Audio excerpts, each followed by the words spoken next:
Is the fame of pastors really working for the church anymore? Because now we are at the point where one person's bad character can affect the whole view of a church simply because the whole church survives on the popularity of one man. I think there's a real tension here. And the problem is not pastoral visibility itself, but what happens when the celebrity of one pastor becomes the identity of the entire church.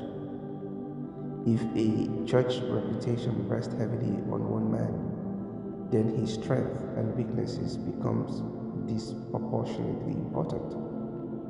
If he is arrogant, abusive, dishonest, sexually immoral, financially reckless, manipulative, or simply behaves badly, people don't always distinguish between the man and the faith he represents. They conclude, if this is what Christianity produces, I don't want Christianity. And social media has amplified the problem enormously. The pastor teaches contentment, then they see an extravagant lifestyle. He teaches forgiveness, then they watch a public feud. And when the image eventually cracks, some people's faith crack with it.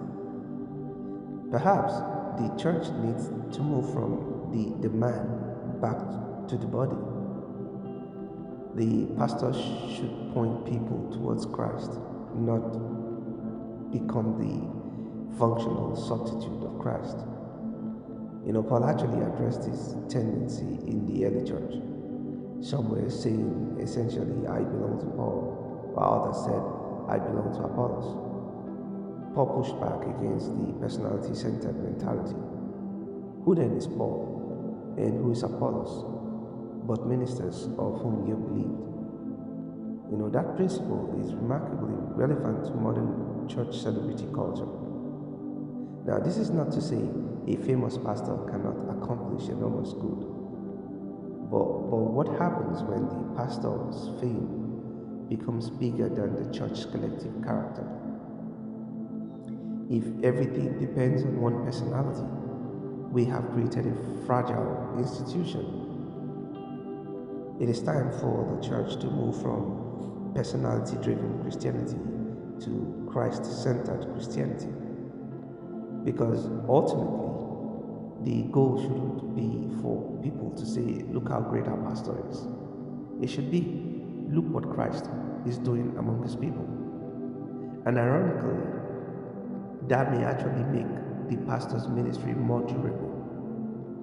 A pastor who successfully teaches people to depend on Christ rather than himself has built something that can survive even when his own popularity disappears.